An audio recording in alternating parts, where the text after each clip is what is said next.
సర్వాగిరహ, అది సర్వాగిరహ అనే శబ్దం గిరవ్ అనకూడదు, పక్కన యకారం ఉంది కాబట్టి సర్వాగిరో, స్తోత్రంలో సర్వాగిరో అని ఉంటుంది. గీహి అంటే మాట, గిరహ అంటే మాటలు, సర్వాగిరహ అంటే మాటలన్నీ, అన్ని మాటలు స్తోత్రాన్ని. మేము మాట్లాడుతూ ఉంటాం, తెల్లారు లేస్తే రాత్రి నిద్రపోయేదాకా ఎన్నెన్నో మాటలు మాట్లాడుతూ ఉంటాంగా. మనం మాట్లాడుకునే మాటలన్నీ ఓ శివ నీ స్తోత్రముల కింద భావించు అన్నాడు శంకరాచార్యులు వారు. శంకరాచార్యులు వారు ఏమన్నారు? మేము మాట్లాడుకునే మా మాటలన్నీ నీ స్తోత్రములనుకో అన్నాడు. కాబట్టి అక్కడ ఏమున్నది? స్తోత్రాన్ని సర్వాగిరహ, అది సంధిలో సర్వాగిరో అవుతుంది. కానీ ఆయన ఏం చెప్పాడు? సర్వాగిరవు అని చెప్పాడు. ఈ గిరవు కాదమ్మా అంటే మా మాస్టర్ ఇంతే ఇలాగే చెప్పారు, ఇలా రాయకపోతే మార్కులు లేరు, అంతా నీకేం వచ్చింది పైగా. కాబట్టి సహజంగా గురువు గారు ఏం చెబితే పిల్లలకు అదే ఎక్కుతుంది. ఎందుకని వాడు మాస్టరు, వీడి ఇంటికి వచ్చాక ఎంత తండ్రి జ్ఞాని అయినా పండితుడైనా ఆయన మాస్టర్ కానీ వీడు మాస్టర్ కాదు కనుక వీడు మూతికి ప్లాస్టర్ వేసుకోవాల్సిందే. పిల్లల లక్షణము పాఠశాలకి వెళ్ళినప్పుడు అక్కడ ఎవరు ఏం పలికితే అవి నేర్చుకోవడమే.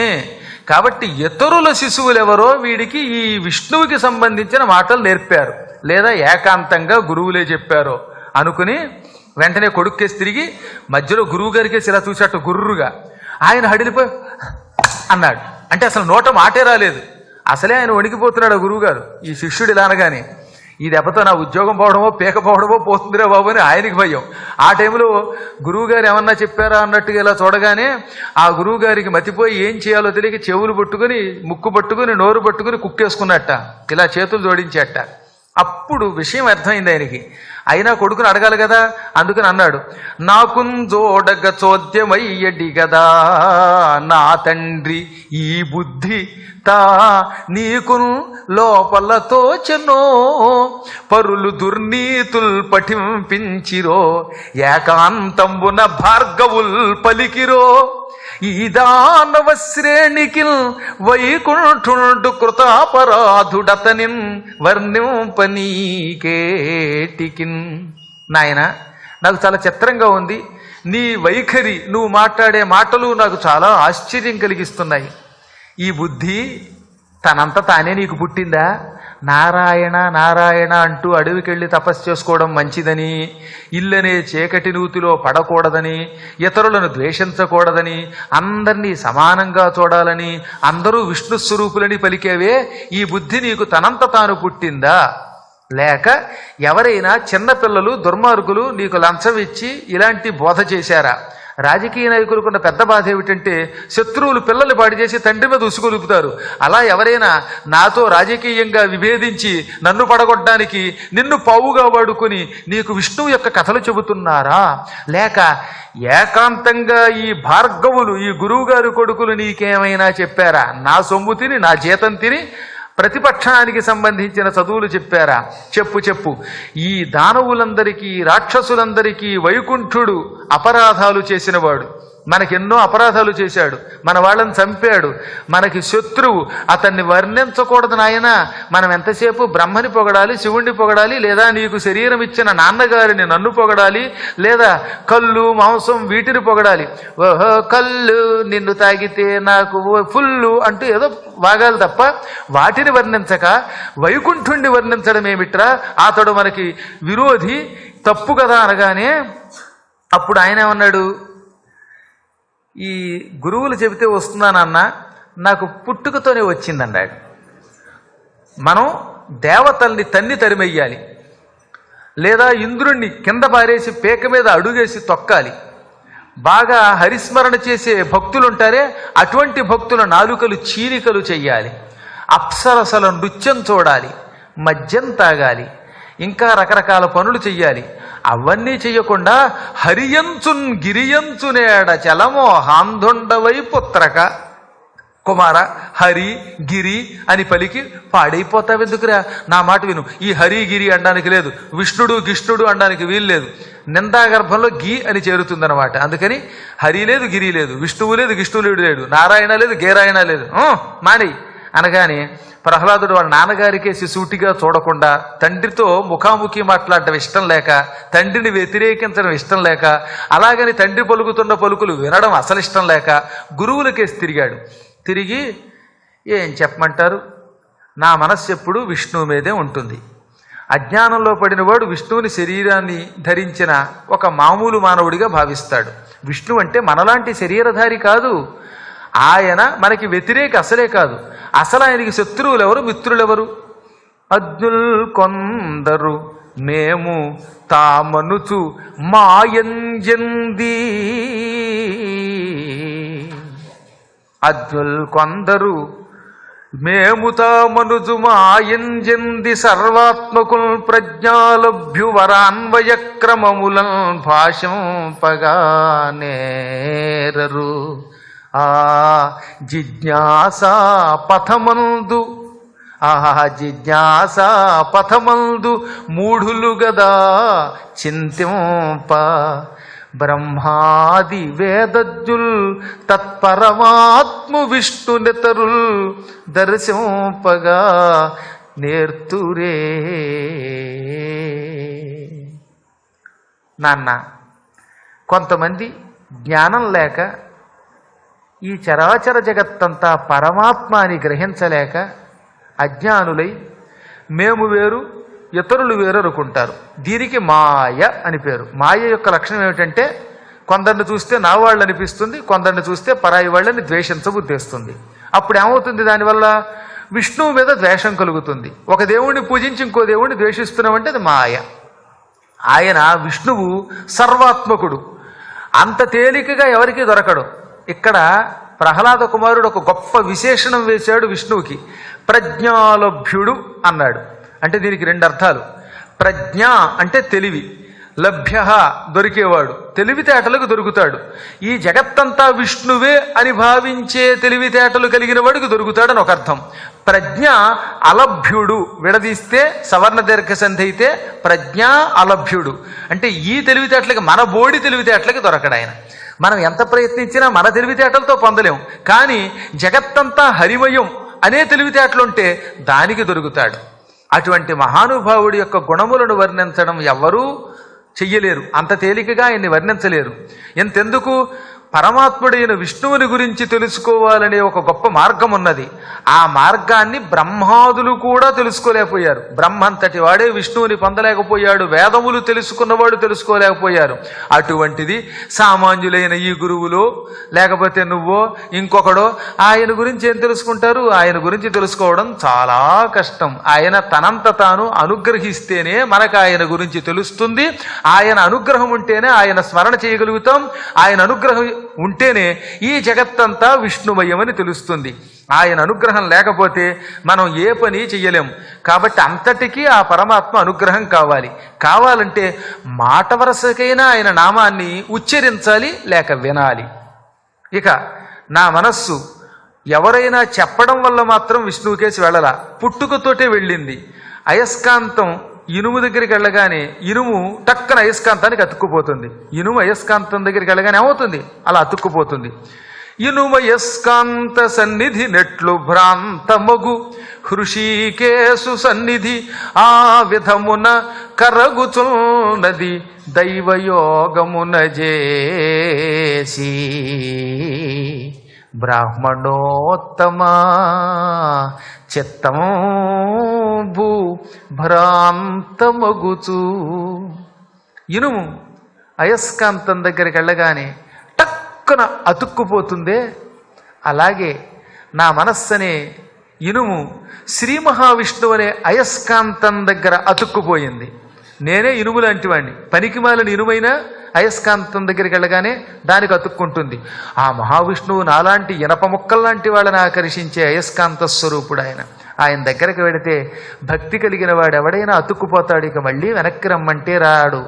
అందుకే కదా సక్కుబాయి లాంటిది అత్తగారిని, భర్తని, అందరినీ, కొడుకుని, కోడల్ని విడిచిపెట్టి పరుగున పాండురంగడి దగ్గరికి వెళ్ళి ఐక్యమైపోయిందండి. ఆవిడ ఇలాగే అంది. అయస్కాంతంలాగా విష్ణువు ఆకర్షించాడు. ఎవ్వరేమనుకున్నా పర్వాలేదు, నాకు హరి కావాలి అంది. మనం భక్తుల్ని ప్రోత్సహించాలి, నాశనం అయిపోమని సంసారంలో ఉండమని కోరకూడదు. సక్కుబాయి లాంటి జ్ఞానురాళ్ళు చాలా తక్కువ మంది ఉంటారన్నమాట. అత్తగారు పెట్టిన బాధలు ఇంకా అన్నీ ఇన్ని కావట. అందరికీ మంచి అత్తగారులు దొరుకుతారటండి. పాపం ఆవిడ దురదృష్టవశాత్తు నీచురాలైన అత్తగారు తెగ తిట్టేది. సక్కుబాయి దగ్గరికి ఒక గురువు గారు వచ్చి మంత్రోపదేశం చేస్తే ఆ గురువు గారు పాండురంగడి దగ్గరికి వెడుతుంటే ఈ అమ్మాయి అతంతో పెడతానంటే ఆ దౌర్భాగ్యుడితో కులుకుదామని పెడుతున్నావా అందిట. హరహర మహాదేవ, ఆ పరమ పుణ్యాత్మురాలు జ్ఞానస్వరూపిణి, ఆవిడలో నాకు అమ్మవారు కనపడింది, అందుకే ఆవిడని తీసుకెడదాం అనుకున్నాను తీర్థయాత్రకి. ఎంత మాట అన్నావమ్మా అని పాపం గురువు ఏడ్చాడు. నేను చెప్పినదంతా వీలుంటే సక్కుబాయి కనీసం సినిమా అయినా చూడండి, అర్థమవుతుంది, కథలు చదవలేకపోయినా. అందులో గుమ్మడి వేశాడు గురువుగా, అందులో సక్కుబాయిగా అంజలి వేసింది. ఎంత అద్భుతమైనటువంటి, అందులోనే పాండురంగడి ఎన్నో పాటలు ఉంటాయన్నమాట. జయ పాండురంగ ప్రభో విఠల జగదాధారా జయ విఠల, ఇలాంటి అనేకమైన కీర్తనలు ఉన్నాయి. ఎంతో మంది భక్తులు కష్టాలు పడ్డారు, అయినా ఆవిడ కష్టాలను ఓర్చుకున్నది, పరమాత్మలో కలిసిపోయింది.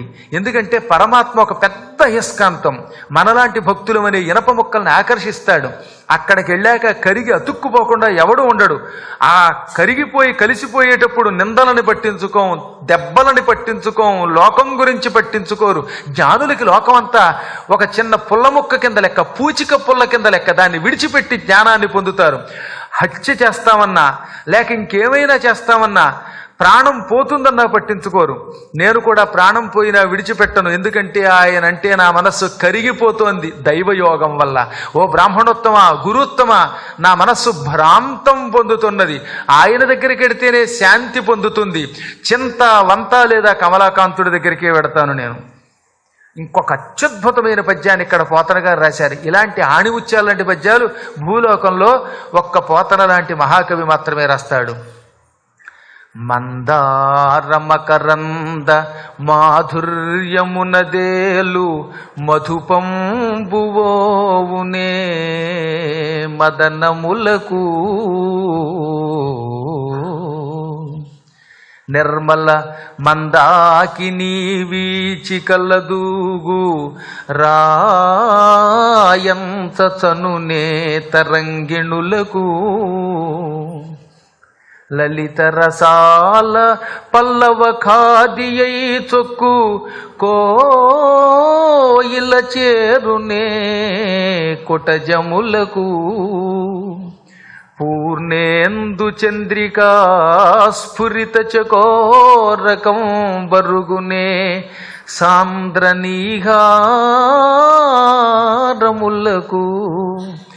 అంబుజోదర దివ్య పాదారవింద చింతనామృతపాన విశేషమత్త చిత్తమేరీతి ఇతరంబు చేరనేర్చు వినుత గుణశీల మాటలు వేయునేలా.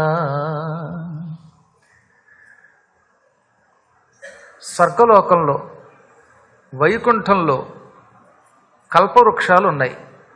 ఈ కల్పవృక్షానికి మందారము అని పేరు. మందారం అంటే ఈ భూలోకంలో ఉన్న మందారం కాకుండా స్వర్గంలో ఉన్న కల్పవృక్షం. ఈ కల్పవృక్షానికి ఉన్న పువ్వుల మీద చేరి ఆ పువ్వులలో ఉండేటటువంటి తేనె తాగే తేనెటీగను కూడా అనకూడదు, దాన్ని తుమ్మెదనాలి. తుమ్మెదలు ఎప్పుడూ కూడా పువ్వుల మీద వాలి తేనె తాగుతాయి. అందులో కల్పవృక్షము మీద వాలి ఆ కల్పవృక్షం మీద ఉన్న పువ్వులలో ఉన్న తేనె తాగి మత్తెక్కి ఝంకారం చేసేటటువంటి తుమ్మెద ఉమ్మెత్త పువ్వు మీద వాలుతుందా? ఉమ్మెత్త పువ్వు మీద వాలితే చచ్చిపోతుంది వెంటనే తుమ్మెద. ఉమ్మెత్త పువ్వు పిచ్చెక్కించేది.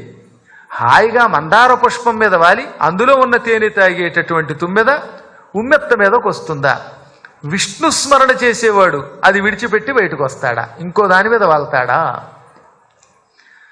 ఇంకా నిరంతరం స్వచ్ఛమైన ఆకాశగంగలో స్నానం చేసే హంస ఉన్నది. ఆకాశగంగలో అంటే స్వర్గలోకంలో ఉన్న గంగలో కుళ్ళు కుతంత్రాలు ఉండవు. అందులో ఎవరో ప్లాస్టిక్ వెయ్యరు, అంచేత కాలుష్యం ఉండదు, అత్యంత నిర్మలంగా ఉంటుంది. ఆ పవిత్ర జలాలలో హాయిగా స్నానం చేసి తిరగాలి అనుకుంటుంది హంస. అటువంటి రాజహంస మురికి నీటి గుంటలోకి వస్తుంది. నల్ల చెరువులో దూరం అంటే దూరుతుందా? అంతా మురికి నీరు, కంపు నీరును. అందువల్ల ఆకాశగంగలో తిరిగేటటువంటి హంస మురికి నీటి గుంటల్లోకి వెడుతుందా? వసంత ఋతువులో తియ్య మామిడి చెట్లకి చిగుళ్ళు వస్తాయి. ఆ మామిడి చెట్ల చిగుళ్ళు, అవి కూడా తియ్య మామిడి చెట్ల యొక్క చిగుళ్ళు మేసి మత్తెక్కి కుహూ కుహూ అని మధురముగా పాడేటటువంటి కోకిల, కోతలు కూసే కోకిల కొండమల్లె పువ్వుల దగ్గరికి వెళ్ళి ఆ చిగుళ్ళు తింటుందా? కొండమల్లె చెట్ల చిగుళ్ళు తింటే దాని గొంతుకు పోతుంది, మామిడి చిగుళ్ళు తింటే కంఠం బాగా పెగులుతుంది. అందువల్ల పొరపాటును కూడా కొండమల్లె చిగుళ్ళు తినదు. ఇంకా 3 రకాల పిట్టలు ఉన్నాయి. ఆ పిట్టలు చాలా గొప్ప పిట్టలు. ఒకటి చకోరకం, మరొకటి చేతకం, మరొకటి చక్రవాకం. సూర్యుడు ఉదయించగానే ఆయన కిరణములను నోరు తెరిచి పీల్చుకుని దాహం తీర్చుకునే ఒక పక్షి ఉంది. దానికి చక్రవాకం అని పేరు అన్నమాట. అంటే చక్రవాక పక్షికి దాహం తీరాలంటే నీళ్లు తాగదు. సూర్య భగవానుడి కిరణములు రాగానే అలా నోరు తెరుస్తుంది. ఆ కిరణములు లోపలికెడితే దానికి దాహం తీరుతుంది.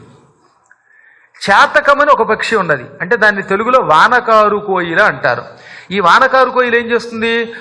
వాన పడినప్పుడు, స్వాతి నక్షత్రంలో ముఖ్యంగా వర్షం కురిసినప్పుడు అలా నోరు తెరుస్తుంది. ఆ చినుకులు నోట్లోకి ఎడతాయి, దానికి దాహం తీరుతుంది. అంతేగాని చెరువులో నీరు తాగదది. ఇంకా చకోరకం అని ఒక పక్షి ఉన్నది. అదేం చేస్తుంది? పూర్ణిమ నాడు చంద్రుడి వెన్నెల కురుస్తూ ఉంటే ఆ వెన్నెల దగ్గర నోరు తెరిచి అలా పెడుతుంది. ఆ వెన్నెల కిరణములు నోట్లోకి ఎడితే దానికి కడుపు నిండిపోతుంది. చకోర పక్షి ఏం చేస్తుంది? కేవలము పూర్ణిమ నాడు చంద్రుడి కిరణములే ఆహారంగా తీసుకుంటుంది. అలా తీసుకుని కడుపు నింపుకుంటుంది. అప్పుడప్పుడు అవి పైనుంచి కిందకి రెట్టలేస్తాయి. తెలిసిన చకోరక పక్షి యొక్క రెట్ట రాత్రిపూట వెన్నెల పడినట్టు కిందకు పడుతుంది. ఎప్పుడన్నా మీరు చూడండి, అప్పుడప్పుడు వెన్నెల కిందకి దిగినట్టుగా అనిపిస్తుంది మనకు ఆకాశం నుంచి. అది వెన్నెల కాదు, చకోరం యొక్క రెట్ట. వెన్నెల తిని రెట్ట వేస్తే ఆ రెట్ట, ఆ పెట్ట రెట్ట, అది అచ్చం వెన్నెల్లా కనపడుతుంది. అలా వెన్నెల తినేటటువంటి పవిత్రమైన పక్షి చకోరం తెల్లవారుజామున చలికాలంలో మంచు కురుస్తుంటే మంచును తింటుందా? తింటే చచ్చిపోతుంది అది. అలాగే నేను కూడా నిరంతరం శ్రీ మహావిష్ణువు దివ్య పాద పద్మముల మీద భక్తితో ఉన్నాను. ఆయన పాదములు పద్మములు, ఆ పద్మంలో ఉన్న తేనె తాగేవాణ్ణి నేను. అది విడిచిపెట్టి ఇతరములైన వాటి మీదకి వెడతానా? హరిస్మరణమా అని పనికిమాలిన స్మరణలు చేస్తానా? తక్కిన స్మరణలు నేను చెయ్యనుగాక చెయ్యను. కాబట్టి ఎందుకిన్ని మాటలు, 1000 మాటలు అనవసరం, నేను విష్ణువుని విడిచిపెట్టను అని చెప్పాడు ఆయన. ఇంత అత్యద్భుతమైన ఆలంకారికంగా చెప్పగానే ఒక్కసారి పురోహితులకు కోపం వచ్చింది. వాళ్ళు పటపట కొరికారు. ఏమిట్రైంది అక్కడ చూస్తున్నాం, అసలే మీ నాన్నగారు మమ్మల్ని ఏం చేస్తాడని మేము బెంగెట్టుకుంటూ ఉంటే నిమిషానికోసారి విష్ణువుని పట్టుకున్నాను, విష్ణువు చాలా గొప్పవాడు అంటూ రకరకాల అలంకారాలు చెబుతావా, కావ్యాలు చెబుతావా, వేదములు వల్లిస్తావా, ఉపనిషత్తులు చెబుతావా? నీ వయస్సు ఎంత? 5 శరద్వయస్కుడవు, బాలుడవు, ఇంచుకగాని లేవు, భాషించదు తర్కవాక్యములు, చెప్పిన శాస్త్రములను పఠింపవు. ఎరా నువ్వెంతున్నావు? 5 ఏళ్ల పిల్లవాడివి, చిన్న కుర్రాడివి. ఇంతున్నావు గట్టిగా మాట్లాడితే. ఎంత చిన్న పిల్లవాడివి తర్కశాస్త్రాలు చెబుతావా? మేం కష్టపడి చెప్పిన పాఠాలన్నీ మర్చిపోయి కొత్త శాస్త్రాలు చెప్పడం మొదలుపెట్టావా? నీకేమన్నా బుద్ధి ఉందా? మాకు రాజుగారి దగ్గర ప్రమోషన్ ఇప్పిస్తావేమో అంటే మోషన్ వచ్చేలా చేశావు. నువ్వు చేసిన పని వల్ల వంచుకొనంగ చేసితివి, ఔదలల్ వంచుకొనంగ చేసితివి. ఈ తలకాయ ఇలా వంచుకునేలా చేశావు. వైరి విభూషణ వంశదోషణ, శత్రువుని పొగిడేవాడా, వంశాన్ని దూషించేవాడా, నువ్వెక్కడ దొరికావురా మాకు? ఇంత కష్టపడి ఇన్ని శాస్త్రాలు చెప్పి నీ ప్రదర్శన ద్వారా మాకేదో డబ్బు వస్తుంది అనుకుంటే అపకీర్తి తెచ్చి పెడతావా? ఓరి దౌర్భాగ్యుడా, వీడెక్కడ దొరికాడండి? తనయుడు కాడు శాస్త్రవుడు దానవ భర్తకు వీడు. వీడు హిరణ్యకశిపుడికి కొడుకు కాదు, శత్రువు ఈ రూపంలో పుట్టాడు. ఈ దైత్యుల యొక్క వంశం అంటే రాక్షస వంశం చందనవనం. చందనవనంలో ముళ్ళు చెట్లు పుడతాయి అప్పుడప్పుడు. అన్ని రక్త చందనాలే ఉండవుట. అక్కడ మధ్య మధ్యలో ముళ్ళ చెట్లు పుడతాయి. చందనవనంలో గంధపు చెట్ల మధ్యలో ముళ్ళ చెట్టు పుట్టినట్టు పుట్టాడు. కంటకయుత క్షితిజాతము భంగి పుట్టే. కంటకయుత ముళ్లతో కూడిన చెట్టులో పుట్టాడు వీడు. ఆవదం చెట్టులో పుట్టాడు. ఆవదం మొహం వీడును. వీడిని కొట్టండి, తిట్టండి, పొడవండి, చంపండి, ఎవరక్కడ, అసలు వీడిని క్షమించకూడదు అని వాళ్లే ముందు తిట్టేసి, ఎక్కడ వాళ్ళ నాన్నగారు వీళ్ళని తిడతాడోనని వీళ్లే ముందు తిట్టారు. అలా తిడితే ఆయన మాట్లాడ్డని ఇన్ని తిట్లు తిట్టి, మహారాజా ఈ చిన్న పిల్లవాడిని అప్పుడే కొట్టడం ఎందుకులే అని మళ్ళీ వాళ్ళేసద్ది ఇంకొక అవకాశం ఇయ్యి. 6 నెలల్లో వీడేదో చదువుకున్నాడు బాగుపడతాడు అనుకుంటే ఈ పిచ్చపాటలన్నీ పాడడం మొదలెట్టాడు. పద్యాలు చదువుతున్నాడు. నా మాట విని మాకు మళ్ళీ అప్పగించామంటే ఇంకొక 2 నెలల్లో 3 నెలల్లో 6 నెలల్లో మా దగ్గర అట్టే పెడతాం. ఈసారి వీడిని జాగ్రత్తగా చదివిస్తాం. ఈ పాపని చదివింతుము నీ పాదములాన ఇంక నిపుణత తోడం కోపింతుము శిక్షింతుము కోపింపకుమయ్య ధనుజ కుంజర వింటే. ఈ పిల్లవాడిని చదివిస్తాం. నీ పాదాల మీద ఒట్టు. అంత కర్మ గాలింది వాళ్ళకి. నీ పాదాల మీద ఒట్టెడుతున్నావు అన్నారు. కాళ్ళ మీద చేతులు పెట్టి ఒట్టెట్టే కర్మయోగం నిజానికి ఆ పండితులకి పట్టకూడదు. ఉద్యోగం కోసమో వాడంటే భయం వల్ల నీ పాదముల మీద ఒట్టు. వీడిని మా నైపుణ్యం అంతా చూపించి, మా చమత్కారం అంతా చూపించి, మా శాస్త్ర పాండిత్యం అంతా వీడికి బాగా నేర్పి వీడిని బాగు చేస్తాం. వీడిని కోపిస్తాం, శిక్షిస్తాం, దండిస్తాం. నువ్వు కోపించకు, మా ప్రాణాలు పోతాయి. ఓ దానవశ్రేష్ట, కోపింపకుమయ్య, నువ్వు మాత్రం కోపించకు, నీకు పుణ్యం ఉంటుంది. మా నాన్నగారు వచ్చేదాకా ఏదో రకంగా ఈ గురుకులను నడిపి ఆ తర్వాత మా నాన్నగారికి మళ్ళీ పూర్తిగా సీట్ అప్పగించి ఈ ఛార్జ్ అప్పగించి మేం పోతాం, అంతదాకా మమ్మల్ని బ్రతకని అనగానే ఆయన పండి ఏదో చేశాడులే, మాయిదారి చదువులు మీరును ఏదో గురుపుత్రులు కదా అని మీ చేతిలో పెడితే మా కుర్రాన్ని ఇలా తయారు చేసి అప్పగించారు. ఇదిగో మళ్ళీ కొంత సమయం ఇస్తున్నాను, మా పిల్లవాడిని జాగ్రత్తగా బాగు చేసి అప్పగించారా సరే సరే, లేదంటే ముందు మీకు ముక్కులు గోయించేస్తాను. కానీ అబ్బే అక్కడ దాకా ఎందుకండి, వీడిని బాగు చేస్తాం బాబోయ్ అని వాడిని జాగ్రత్తగా తీసుకెళ్ళి గురుకులానికి తీసుకెళ్ళి, నాయన ప్రహ్లాద కుమార, నీ వల్ల మాకు ఎంత గండం వచ్చిందిరా, ఏదో మా చమత్కారంతో నిన్ను తిట్టి అక్కడి నుంచి లాక్కొచ్చాం కాబట్టి గండం గడిచి పిండం బయటపడింది. కానీ లేకపోతే మా పిండాలు పిల్లులకు పెట్టేవారు నాయన. పిల్లికి పిండం పెట్టడం అంటే చాలా దోషం అండోయ్. పిండం ఎప్పుడు కాకులే తినాలి, అందుకని తిట్టు కింద భావిస్తారు వాళ్ళు. అంత మాట అన్నారు, మా పిండం పిల్లులకు పెట్టేవారా, అంత బతుకు వచ్చేది మాకు. నీకు ఎంతైనా పుణ్యం ఉంటుంది, నీకు ఎన్ని నేర్పాం, అవన్నీ నీకు కంఠస్థమే కదా. అవ్వప్ప చెప్పకుండా వెళ్ళగానే నారాయణ అన్నవేమిటి నాయన అంటే, ఉన్నదే చెప్పాను కదా గురువుగారు అన్నారు. నీకు పుణ్యం ఉంటుందిరా, ఉన్నది లోపల దాచుకుని లేనిది బయటికి చెప్పి మా ప్రాణం కాపాడు నాయన, మా తలకాయ తీసేస్తాడు మీ నాన్న అన్నట్ట. ప్రాణం పోతుందని అసత్యాలు ఆడమంటారా గురువు గారు అన్నాడు. అదిగో మళ్ళీ గురువు గారు అంటూ మాకు బరువు తెచ్చి పెడతావు నాయన, మా పరువు కాపాడరా బాబు అని మళ్ళీ కోపించి తిట్టి ఈ పిల్లవాడిని మళ్ళీ 3 నెలల పాటు నానాయాతన పడి భార్గవనందనుడతనికి మార్గము చెడ్డకొండ పెక్కుమారులు నెచ్చల్ వర్గత్రితయము చెప్పే అనర్గళ మగుమతి విశేషమర నరేంద్ర. ఈ భృగుపుత్రుడు ఈ కుర్రవాడికి వీడిని దారిలో పెట్టడానికి, నారాయణ మార్గంలోకి వెళ్లకుండా ఉండడానికి చాలా కష్టపడి ఎన్నో మారులు వర్గత్రితయము చెప్పే, అంటే ధర్మం, అర్థం, కామం ఈ 3 ఉన్నాయి. మోక్షం లేదురా అన్నాడు. మోక్షం అంటే మీ నాన్నే, మోక్షం అంటే మీ నాన్నగారి దగ్గర కూర్చోవడమే, ఆయన్ని స్మరించడమే, దాని జోలికి వెళ్ళొద్దు. ధర్మ అర్థ కామములు తెలుసుకో.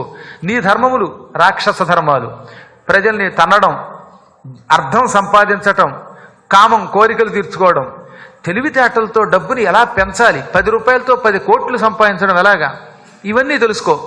1 కోటితో 1 నోటు ఇచ్చి ఓటు ఎలా వేయించుకోవాలో ఇవి తెలుసుకో. అంతేగాని ఎందుకు నారాయణ స్మరణ అని ఎంతసేపు వీడికి ధర్మార్థ కామములే బోధించి రకరకాల దుర్బోధలు చేసి ఈ చరాచర జగత్తంతటికి ఇప్పుడున్న ప్రభు మీ నాన్న, అఖిలాండ కోటి బ్రహ్మాండ నాయకుడు మీ నాన్న హిరణ్యకశిపుడు, ఆయనకే రోజు పొద్దున్నే దండం పెట్టాలి అనగానే ఈయనన్నాడు, అఖిలాండ కోటి బ్రహ్మాండ నాయకుడు ఎవరైనా దండం పెట్టాలి, కానీ ఆ దండం పెట్టేటప్పుడు నమస్కారం అందుకోవడానికి అర్హతతో ముందుకొచ్చేవాడు ఎవడుంటాడు? మా నాన్నకేముంది అర్హత, రేపో మాపో మీలాగే పోతాడు. అలా పోని ప్రభువుకే నమస్కరిస్తానన్నట్ట. ఈయన తీసుకెళ్ళి ఆ శ్రీకాంతుణ్ణి గురించి మాకు తెలిసినట్టు నీకు తెలియదురా, రాక్షసులకి విరోధి నా తండ్రి కదా, అస్సలొద్దు. నువ్వు మీ నాన్న గురించి ఆలోచించటంలో ఆయన తలుచుకుంటే తలకాయ ఒక్క దెబ్బకి నరికేస్తాడు నిన్ను, నీ చేతులు కళ్ళు నరుగుతాడు అన్నట్టు ఆయన.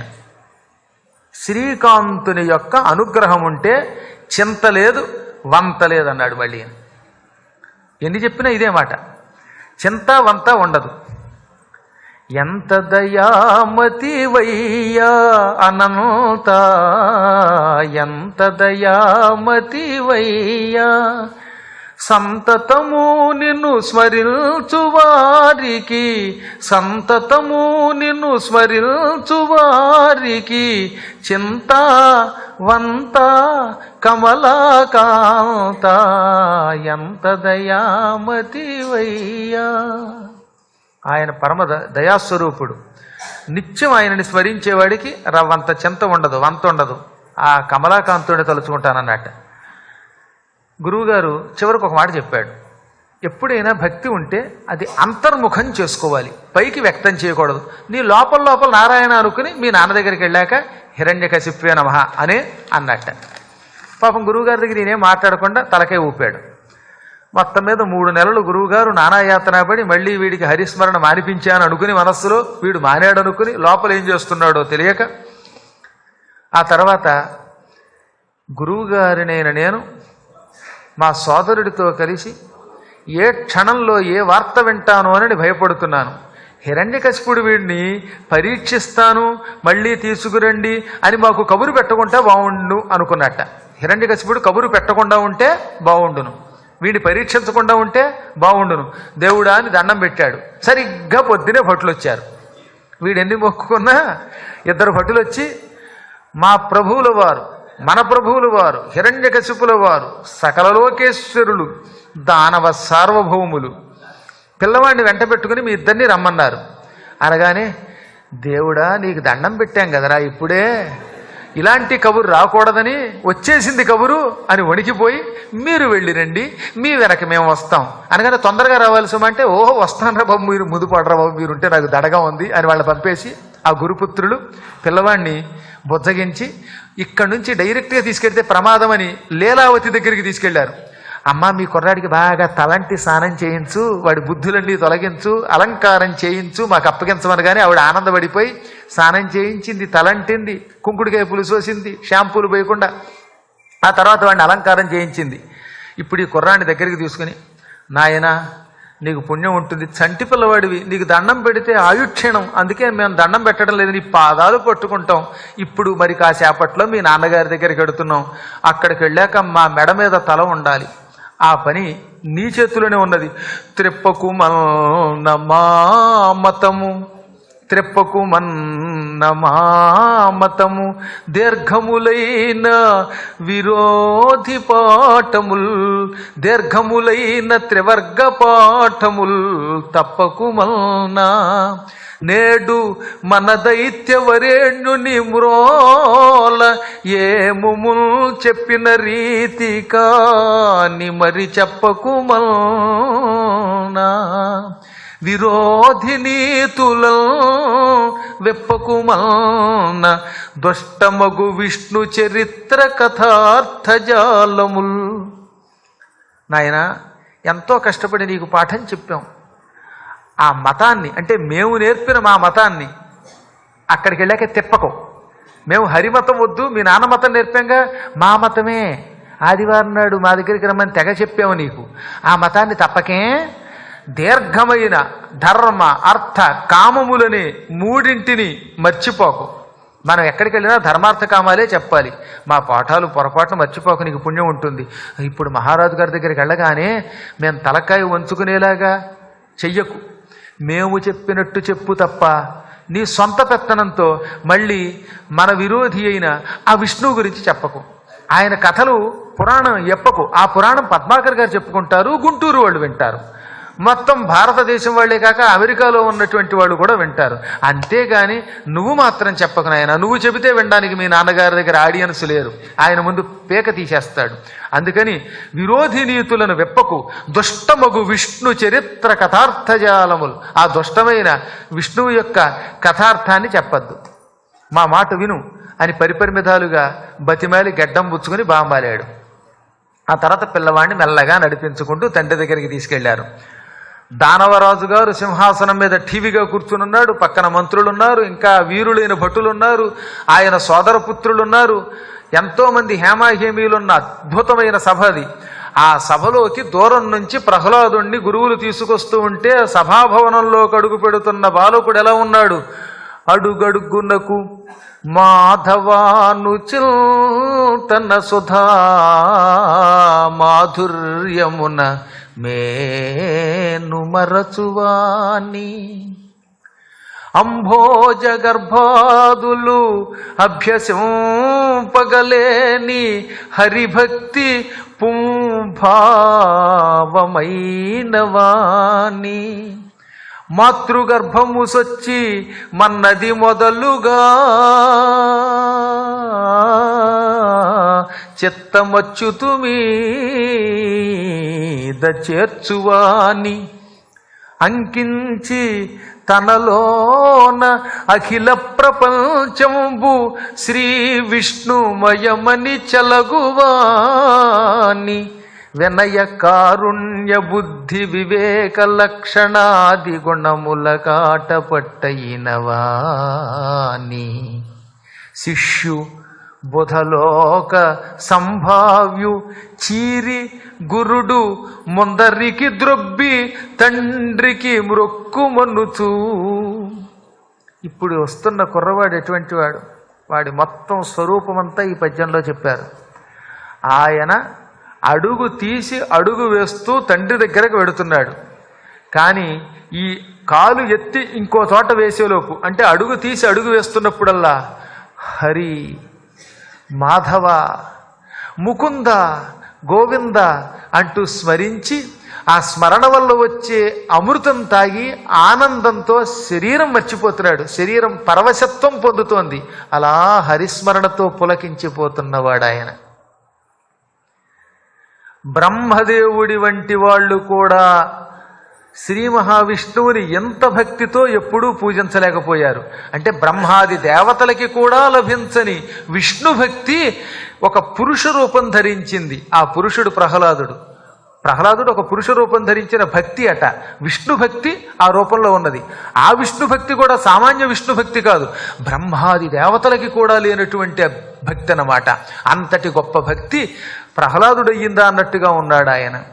తల్లి కడుపులో ప్రవేశించినప్పటి నుంచి నారాయణుని యొక్క నామస్మరణం విని మంత్రాన్ని పొంది నిరంతరం ఓం నమో నారాయణాయ తుభ్యం నమః అని స్మరిస్తున్నాడు ఆయన. ఈ ప్రపంచమంతా విష్ణుమయం. విష్ణువు తప్ప ఈ సృష్టిలో మరొకటి లేదు. విష్ణువు అనే ఒక నిధిని చూస్తున్నాను. ఈ సృష్టిలో విష్ణువు కాని పదార్థం ఒక్కటి కూడా లేదు అని అంతటినీ విష్ణువుగా చూస్తున్నవాడు ఆయన. వినయం ఆయనలో ఉన్నది, కరుణ ఆయనలో ఉన్నది, వివేకం ఆయనలో ఉన్నది. ఇలాంటి అనేక శుభలక్షణములు గుణములు కలిగినటువంటి వాడు. అటువంటి శిష్యుణ్ణి దేవతల చేత పండితుల చేత కూడా పూజలందుకునేవాణ్ణి గురువుగారు తనతో తీసుకొచ్చి ముందుకు తోపు తోసి వాళ్ళ నాన్న దగ్గరికి వెళ్ళు, ముందు మీ నాన్న కాళ్ళ మీద పడు, దండం పెట్టరా బాబు అని తోసేట. ఈయన హరి హరి అని పులకించిపోతుంటే ముందరకు ద్రొబ్బి ముందరకు తోపు తోసి తండ్రికి మ్రొక్కుమనుచు, తండ్రికి నమస్కరించన్నాడు. ఈయన వెళ్ళి తండ్రికి భక్తితో నమస్కరించాడు. చేత తండ్రి ఎప్పుడు తండ్రి. ఈయన తండ్రిని వ్యతిరేకించలా, తండ్రిలో ఉన్న హరిద్వేషమును వ్యతిరేకించాడు తప్ప. తండ్రిని ఎప్పుడూ ద్వేషించకూడదు, తండ్రిలో ఉన్న దుర్బుద్ధిని ద్వేషించాలి తప్ప. అందుకని తండ్రికి వినయంగా నమస్కరించాడు. అప్పుడు ఏమన్నారు వీళ్ళు, అసలు ఇతని చేత ఏమి మాట్లాడించకుండా ఉంటే బాగుంటుందనుకుని, మహారాజా శిక్షించితిమి అన్యములకు పక్షంబులు మాని నీతిపారగుడయ్యన్ రక్షో వంశాధీశ్వర వీక్షింపుము నీ కుమారు విద్యాబలమున్. వీడిని మేము బాగా శిక్షించాం, అంటే ట్రైనింగ్ ఇచ్చాం, వీడికి బాగా విద్యలు నేర్పాం. శత్రుపక్షం విడిచిపెట్టాడు, జ్ఞానం పొందాడు, నీతిలో ఆరితేరాడు, నీ కథలు వినిపించాం, నీ నామస్మరణ నేర్పాం, శత్రుపక్షం విడిచిపెట్టేశాడు. ఇక ఇప్పుడు మన పార్టీలోకి వచ్చేశాడు వీడు. పూర్వంలాగా విష్ణువు యొక్క నామస్మరణ చెయ్యడు. అందుకని ఓ రాక్షస వంశాధీశ్వర, నీ కొడుకు విద్యాబలం పరీక్షించవచ్చు, కానీ ఇంక నువ్వు అడగక్కర్లా. ఇదివరకంటే అడిగావు, ఇప్పుడు ఏమి అడగకుండా అతనికి సర్టిఫికెట్ ఇచ్చేయచ్చు. ఆయన్ని ఇంటర్వ్యూ చెయ్యొద్దు, నా మాట విను, అసలు అతన్ని ఏం అడగక్కర్లా, అంతటి జ్ఞాని అయ్యాడు, ఈతడి కంటే గొప్పవాడు లేడనుకో అనగానే హిరణ్యకశిపుడు అలా ఊరుకునే మనిషే, మీరు ఊరుకోండి, నేను వాడిని పిలుస్తానుగా అని వాళ్ళ అబ్బాయిని దగ్గరికి పిలిచాడు. ఈ మధ్యన బీహార్లో ఎడ్యుకేషన్ మినిస్టర్ గారి కూతురికి ఫస్ట్ ర్యాంక్ వచ్చింది, మొత్తం స్టేట్ ఫస్ట్ట. ఆ అమ్మాయిని పిలిచి ఆశ్చర్యపోయి ఇంటర్వ్యూలు అడిగితే ఆ అమ్మాయి మాట్లాడే మాట ఏమిటో తెలుసా? సైన్స్ స్పెల్లింగ్ ఏంటంటే చైన్స్ అంది. దాంతో వీళ్ళకి అనుమానం వచ్చింది. ఈ ర్యాంకులు బోగస్ ఏమిటో తెలుసుకుందామని అమ్మాయిని మళ్ళీ కొద్దిమంది వచ్చి పరీక్షించి సైన్స్ స్పెల్లింగ్ రాయంటే SINCE అని రాసిందిట. అంటే SCI అని తెలియదు కూడా ఆ అమ్మాయికి. సరే వాళ్ళకి మతిపోయింది. పోనీ హిందీలో 100కి 100 వచ్చాయి కదా అని మీరాబాయి మీద వ్యాసం రాయమంటే మీరాబాయి పరమభక్త హై అని రాసేసిందిట. అంతే, ఇంకేం లేదు. ఇంతే మీరాబాయి అంటే. ఆ తర్వాత అసలు విషయం అర్థమైంది ఏంటంటే ఎడ్యుకేషన్ మినిస్టర్ గారు కనుక పేపర్లు ఇంటికి తెప్పించి రాయించి, అది కూడా అమ్మాయి చేత కాకుండా నా చేత రాయించి పాస్ చేయించారు. ఫస్ట్ ర్యాంక్ ఏకంగా. ఇది బీహార్ యొక్క లక్షణం ఇవాళ. అందువల్ల వాళ్ళని పరీక్షిస్తే కొంపలు కొల్లేరవుతాయనే పరీక్షించద్దన్నారు అప్పటికి. కానీ ఇక్కడ ఈ కుర్రవాడిని ప్రహ్లాదుడిని పరీక్షించవద్దు అని గురువులు అనడానికి గల కారణం అతనిలో జ్ఞానం లేక కాదు, ఆ జ్ఞానం విష్ణు జ్ఞానం కాబట్టి. అయినా ఆయన వినిపించుకోకుండా దగ్గరికి పిలిచాడు. నా బాబు ఎంత అందంగా అలంకారం చేశారా నీకు, అమ్మే అలంకరించిందా అంటే, అవును నాన్న అమ్మే కుండలాలు పెట్టింది, ఈ పంచి కట్టింది, నెత్తి మీద కిరీటం పెట్టిందంటే అందుకే అమ్మన్నారు. ఆహా, అమ్మ నిన్ను బంగారు బొమ్మలా తయారు చేసింది అని దగ్గరికి పిలిచి మళ్ళీ తొడ మీద కూర్చోబెట్టాడు. చోద్యం బయ్యడి ఎంతకాలమరిగన్ శోధించి ఏమేమి సంవేద్యాంశంబులు చెప్పిరో గురువులు, ఏ వెంటం పఠింపిల్చిరో విద్యాసారమెరుంగగోరెద భవద్విజ్ఞాత శాస్త్రంబులో పద్యం ఒక్కటి చెప్పి సార్థముగా తాత్పర్యంబు భాషింపుమా. ఎన్నాళ్ళయిందిరా నాయనా నువ్వు గురుకులానికి వెళ్ళి? ఇంత చేసి 3 నెలలు అయ్యింది వీడెళ్ళి. అయినా సరే అబ్బో ఎన్నాళ్ళు గడిచిపోయిందో, ఎన్నాళ్ళుగా నిన్ను చూడకుండా ఉండిపోయాను నాయన. ఏం చేస్తాను, తప్పదు మరి. చదువుకోవడానికి పిల్లలు ఎడితే వాళ్ళ మొహం రోజు చూడగలమా? నువ్వు కూడా మంచివాడివి కనుక స్కూల్లో చేరదు, కానీ ఏడుస్తూ పేచీ పెట్టి పరుగు నా దగ్గరికి రాకుండా గురువుల దగ్గర చదువుకున్నావు, బుద్ధిమంతుడివి. తండ్రి చాలా కాలం అయ్యింది. ఈ చాలా కాలం మధ్యలో గురువులు శోధించి పరిశోధించి నీకు ఏమేం చెప్పారో, నువ్వు ఏం చదివావో, నీ విద్యల యొక్క సారమును తెలుసుకోవాలనుకుంటున్నాను. నువ్వు బాగా చదువుకున్న శాస్త్రాలలో నుంచి ఒక్క పద్యం చదువు. ఉత్తి పద్యం చదవడమే కాదట, పద్యం ఒక్కటి చెప్పి సార్థముగా తాత్పర్యంబు భాషింపుమా. ప్రతిపదార్థం తాత్పర్యం చెప్పు. పూర్వం ప్రతిపదార్థ తాత్పర్యాలు చెప్పించేవారు, అంతేగాని ఊరికే నోటికొచ్చినట్టు చదవడం కాదు. అందుకని పద్యం చెప్పరా నాయన. పద్యము అంటే సంస్కృతంలో శ్లోకం అని కూడా అర్థం. అంచేత శ్లోకం ఒకటి చెప్పి ప్రతిపదార్థ తాత్పర్యములు చెప్పు. ఎందుకు నిన్ను అడుగుతున్నానో తెలుసా? నీ మీద అనుమానంతో కాదురా, నీతో పాటు పుట్టిన వాళ్ళు, నీకంటే ముందు పుట్టిన వాళ్ళంతా ఈ గురువుల దగ్గరికి వెళ్ళి గురుకులంలో చదువుకున్నారు. వాళ్ళందరూ ఇళ్లకొచ్చి రోజు ఎన్ని పద్యాలు చదివేస్తున్నారో, అది మరియు నువ్వు మాతులం గలవంగంటూ వచనాలు చదివేస్తున్నారు. ఈ వచనాలన్నీ చదువుతున్నప్పుడల్లా మా అబ్బాయి ఎప్పుడు గొప్పవాడవుతాడా, వాడు చదువుతాడా అని ఎదురు చూస్తున్నాను. అందుకని అడిగాను, నిన్ను మెచ్చరు నీతి పాఠ మహిమల్ నీతోడి దైత్యార్భకుల్ కన్నారు అన్నియు చెప్పనేర్తురు గదా గ్రంథార్థముల్ దక్షులై అన్నా ఎన్నడు నీవు నీతి విదుడౌదంతుల్ మహావాంఛతో ఉన్నాడల్ ననుగన్న తండ్రి భవదీయోత్కర్షముంజోపవే. నీ తోటి పిల్లలు నా దగ్గరకు వచ్చారు. వాళ్ళందరినీ నువ్వు ఎలా చదువుతున్నావు అని అడిగాను. వాళ్ళెవరూ నిన్ను మెచ్చుకోవట్లేదు. మీ అబ్బాయి ఎప్పుడు మందకొడిగా ఉంటాడండి, మాతో కలవడండి, చదవడండి అంటున్నారు. ఒంటిగా ఈ సొంటి పెక్కవట నువ్వు. నిన్ను మెచ్చట్లేదు ఎవరు? నీ తోడి దైత్యార్భకుల్. నీ తోటి పిల్లలు ఎవరూ మెచ్చుకోవటంలా. సాటి పిల్లలు మెచ్చుకోకపోతే నువ్వు ఎంత గొప్పవాడు అయితే ఉపయోగం ఏమున్నది? వాళ్ళని నేను పరీక్షించాను. నువ్వు వచ్చే ముందే అన్ని గ్రంథాలు చదివేశారు, అర్థములు చెబుతున్నారు, శ్లోకాలు అప్పచెబుతున్నారు, తాత్పర్యం చెబుతున్నారు, వ్యాకరణ సూత్రాలు చెబుతున్నారు, యుద్ధరంగంలోకి వెళ్ళి గదాయుద్ధం చేస్తున్నారు, బాణాలు విడిచిపెడుతున్నారు, కత్తి యుద్ధాలు చేస్తున్నారు, కుస్తీ పట్లు పడుతున్నారు, సిగపట్లు పడుతున్నారు. నువ్వు ఎప్పుడు వాళ్ళలాగా గొప్పవాడు అవుతావా, చదువుకుని పైకి వస్తావా అని ఎదురు చూస్తున్నాను. అన్నా నువ్వు ఎన్నడూ నీతి విధుడవుతావు, జ్ఞానివవుతావు అని ఎదురు చూస్తున్నాను, ఉత్కంఠతో ఉన్నాను. నా కన్న తండ్రి, నా బాబు, నీ ప్రతిభ చూపించరా. వాళ్ళందరూ నోళ్లు మూసేసేలాగా మంచి పద్యం చెప్పరా. వాళ్ళ నోళ్లు మూతపడిపోవాలి, వాళ్ళు ఏడవాలి. అబ్బా మా అబ్బాయి గురించి ఇలా అంటారా వాళ్ళు అని వేసం వెలేసి చెప్పు నాయన చెప్పు అనగానే అప్పుడు ప్రహ్లాదుడు చెప్పాడు. చదివించిరి నన్ను గురువులు, చదివితి ధర్మార్థ ముఖ్య శాస్త్రంబులు నే చదివినవి కలవు పెక్కులు చదువులలో మర్మమెల్ల చదివితి తండ్రి. గురువుగారు నన్ను ఎంతో భక్తితో చదివించారు. గురువులు శ్రద్ధగా చదివించారు, వారి లోపమేమీ లేదు. నేను కూడా ధర్మ అర్థ ముఖ్య శాస్త్రాలన్నీ చదివాను. మోక్షం అనలేదండోయ్, కావాలని ధర్మార్థ ముఖ్య శాస్త్రాలన్నీ చదివాను. నేను చదివినవి ఒకటా రెండా చాలా ఉన్నాయి. చదువులలో మర్మం అంతా చదివాను అన్నాడు ఆయన. చదువులలో మర్మం అంటే అర్థమైంది కదా. సకల శాస్త్రాల సారం చివరికి శ్రీమన్నారాయణ భక్తి, అది చదువుకున్నాను. చెప్పకుండానే చెప్పాడు ఆయన. అబ్బా, ఇంత తక్కువ కాలంలో చదువులలో మర్మం చదివా? ఏది ఆ మర్మం అంతా వినిపించు, నా కర్మంతా తొలగిపోతుంది, ఈ శర్మ గారికి అప్పుడు సన్మానం చేస్తానన్నాడు. అనగానే అప్పుడు ఈయన అయ్యి బాబు అడిగాడు బాబు, ఈయన మర్మం అన్నప్పుడే వీళ్ళకి లోపల ఓహో నానాభంగా వచ్చేస్తోంది. దానికి తోడు హిరణ్యకశిపుడు ఏది ఆ చదువులలో మర్మం చెప్పనగానే అప్పుడు గురువులకే చూసి శ్రవణం కీర్తనం విష్ణోహ స్మరణం పాదసేవనం అర్చనం వందనం దాస్యం సఖ్యం ఆత్మనివేదనం. తండ్రి, ఈ సృష్టిలో భగవంతుడైన వాసుదేవుణ్ణి పొందడానికి 9 భక్తి మార్గములున్నాయి. దీనికి 9 భక్తి మార్గములని పేరు. ఈ 9 భక్తి మార్గాలు ఏమేంటి?